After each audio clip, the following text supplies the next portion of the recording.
अग्निहोत्र समझ बूझ कर जब हम करते हैं तो आप जैसा चाहें अपने मन की डिजाइन बना सकते हैं। उसमें आपको अपने ही संकल्प शक्ति का इस्तेमाल करना होता है। और उसमें जो सबसे प्रमुख विधि है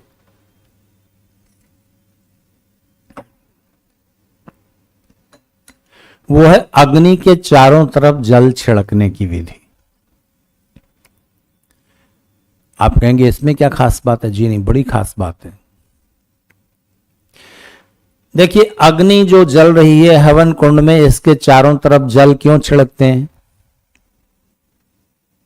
उसका एक भौतिक लाभ है कि आपके धरती पर समय समय पर वर्षा हो और आपको नकली तरीकों से ट्यूबवेल से पानी निकालकर या और कुछ करके अपने खेती की, बगीचों की सिंचाई ना करनी पड़े। समय समय पर वर्षा होती रहे। निकामे निकामे न पर्जन्य वर्षतु। इसके लिए जरूरी है इस वर्षा के विज्ञान को समझना। वर्षा क्यों होती है? धरती से सूरज की किरणों के द्वारा पानी भाप बन करके, समुद्र का पानी, नदियों का पानी और जो जमीन पर पानी है वो पानी भाप बन करके आकाश में जाता है और फिर बादल बन करके जमीन पर बरस जाता है। ये एक साइकिल है। तो अपने आप नेचुरल तरीकों से जितना पानी जा रहा है, धरती पर 700 करोड़ मनुष्य रहते हैं। अब 800 करोड़ आबादी हो गई, तो 800 करोड़ मनुष्यों में से अगर 5 करोड़ लोग भी रोज थोड़ी अग्नि जलाकर उसके साथ जल छिड़केंगे, वो भी तो भाप बन करके जाएगा। वो क्वांटिटी बहुत बड़ी होगी, वो अतिरिक्त वर्षा का कारण बनेगी। दूसरी बात यह है कि अभी जो आसमान से पानी बरसता है, उस पानी में तरह तरह की जहरीली चीजें पाई गई हैं।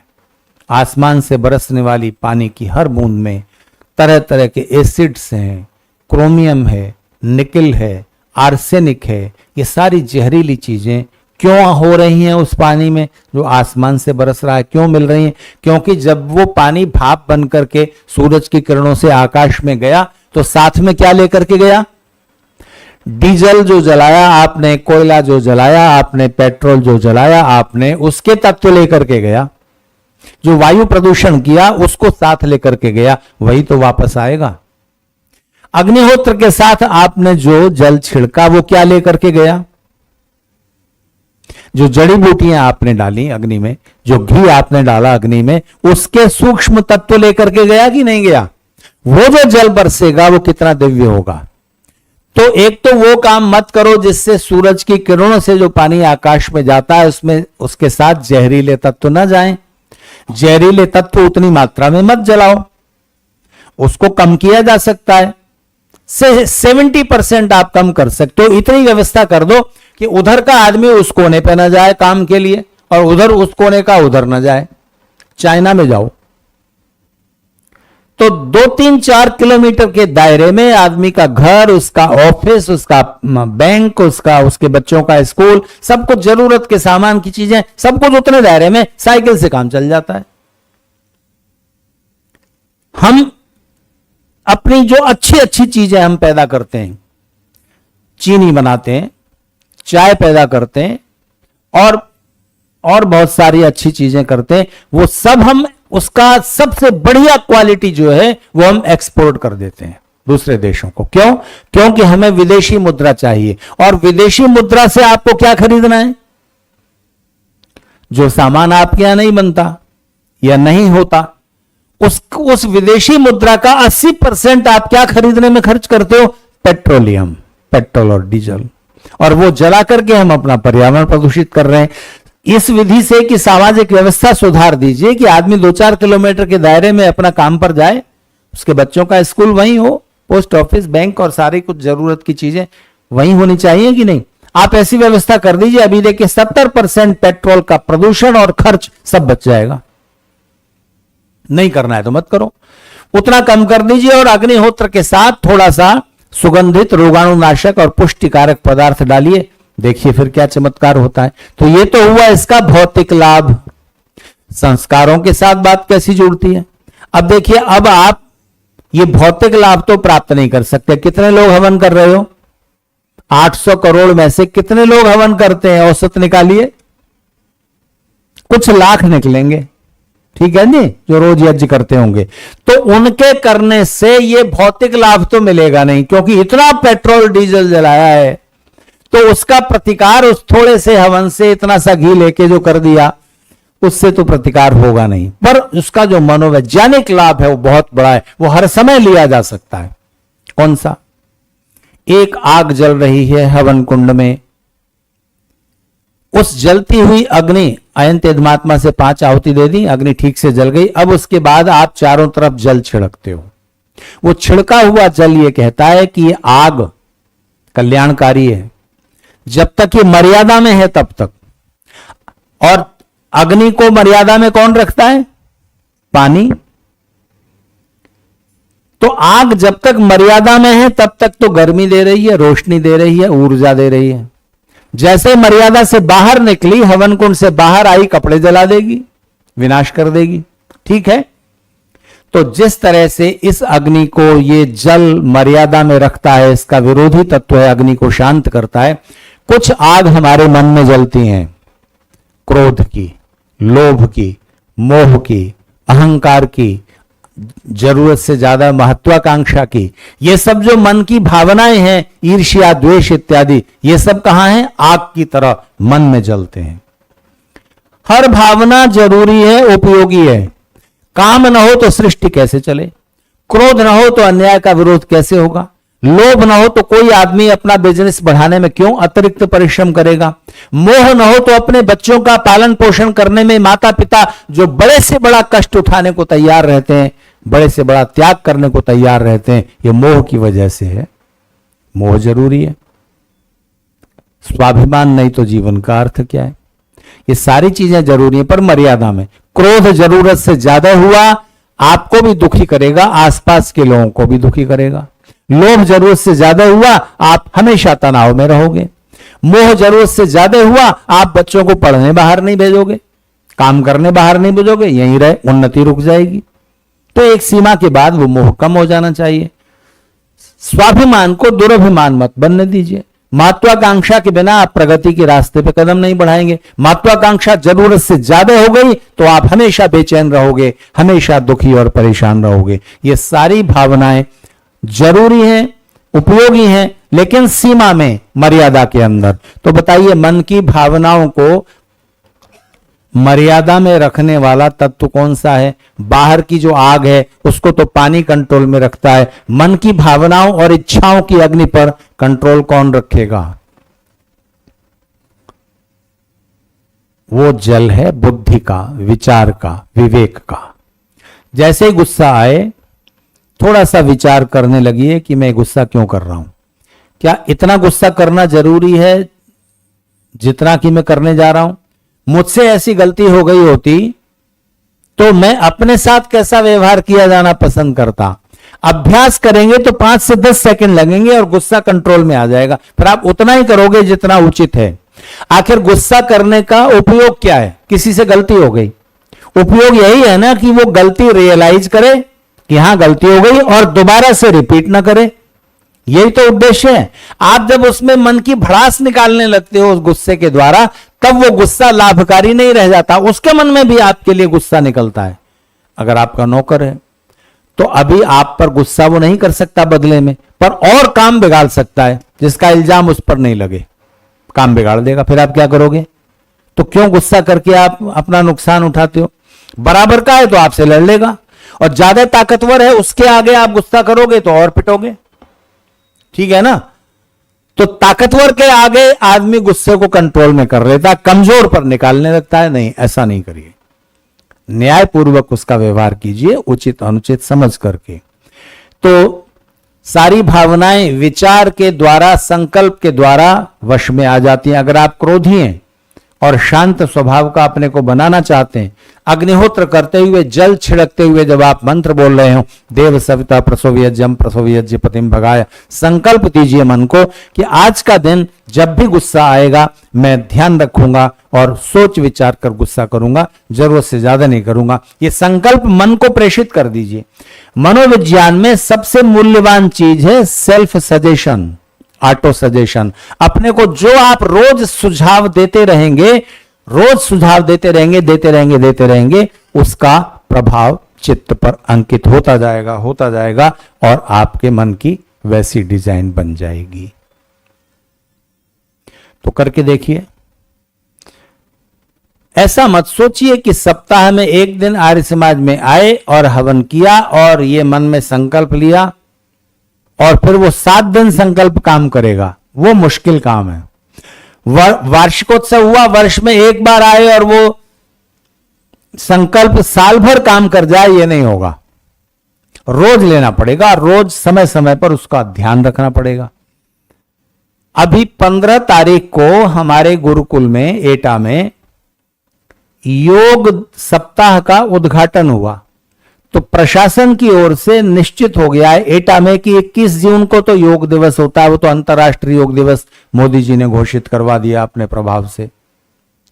तो सब जगह योग का कार्यक्रम प्रशासनिक स्तर पर होता है। तो प्रशासनिक अधिकारी आदेश दे देते हैं, तो प्रशासन से, शासन से जुड़े हुए कर्मचारी, सरकारी स्कूलों के टीचर, सरकारी कार्यालयों में काम करने वाले लोग आदेश के कारण वहां आसन प्राणायाम करने के लिए 1 घंटे के लिए आ जाते हैं उद्घाटन के दिन हमारे गुरुकुल में।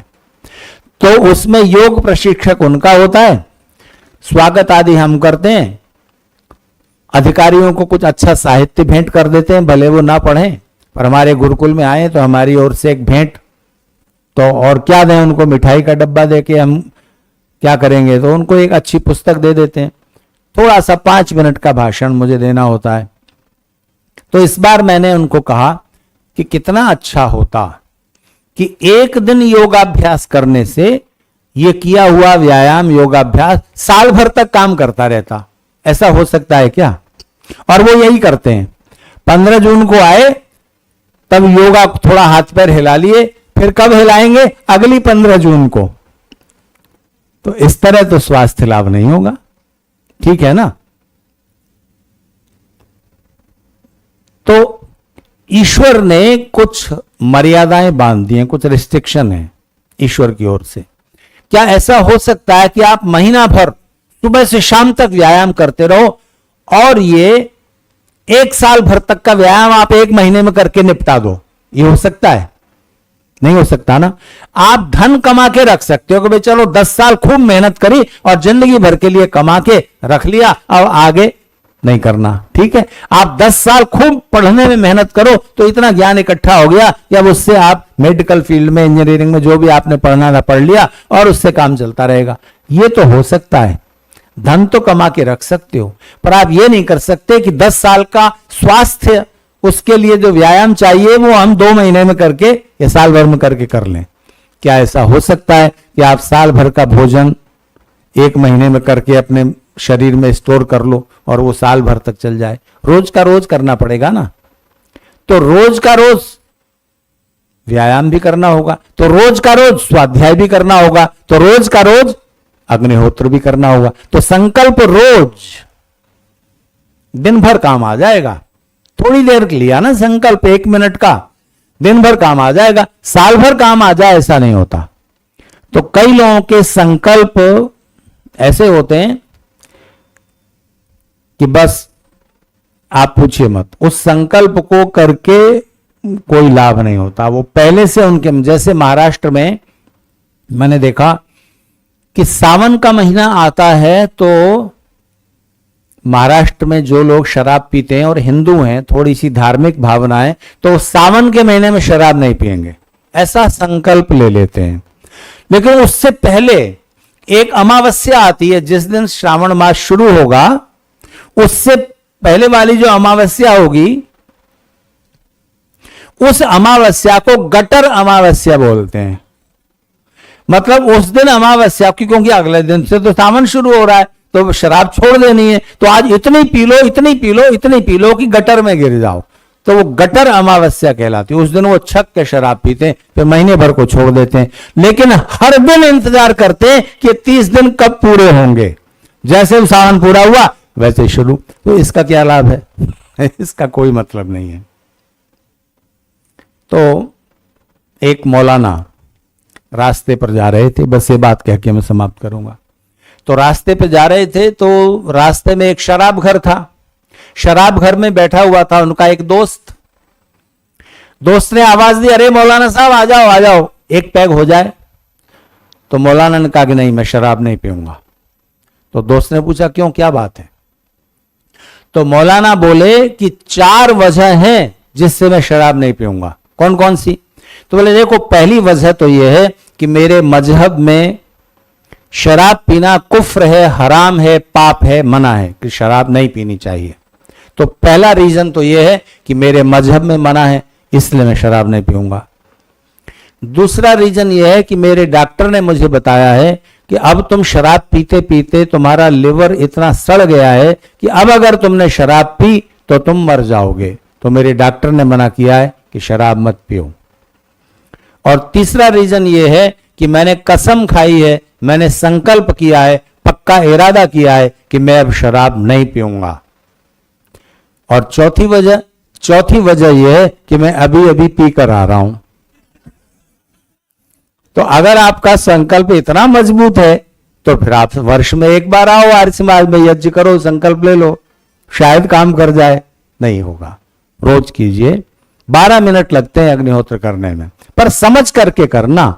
ऐसे ही बस पानी छिड़क दिया तो बात खत्म हो गई, उससे तो कोई फायदा नहीं होगा, वो पानी भाप बन के आकाश में चला जाएगा, भाई इतनी सी बात होगी। और आपके थोड़े से उस पानी से कुछ होना नहीं। 500 करोड़ लोग करें 800 में से, तब तो कुछ संभावना हो सकती है। तो इसलिए इसका जो मनोवैज्ञानिक लाभ है वो हम उठा लें। हम जब उसमें समय लगा रहे हैं तो इतना कर लें।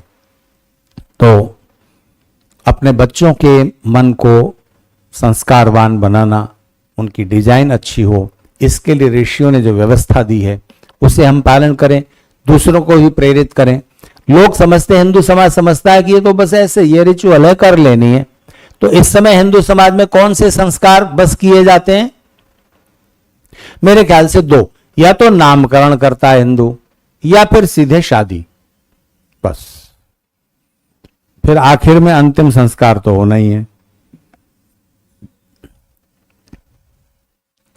तो बीच में बाकी जो 14 थे उनका क्या होगा?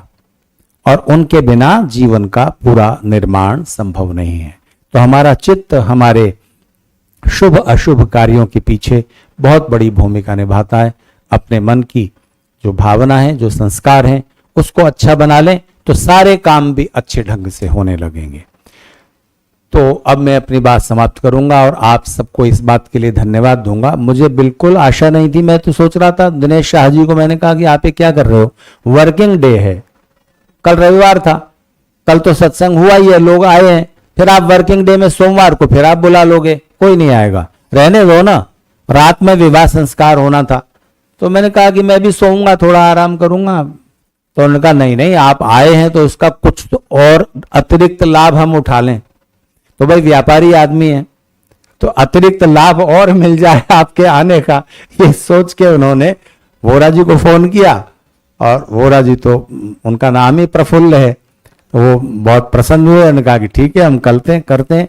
तो आप लोगों को उन्होंने आयोजित किया बहुत शॉर्ट नोटिस पर, शायद रात को ये उन्होंने आप सबको सूचना दी है व्हाट्सएप पर ये फोन करके। तो आप सब पधारे और मेरी बातों को सुना, इसके लिए आप सबका बहुत धन्यवाद।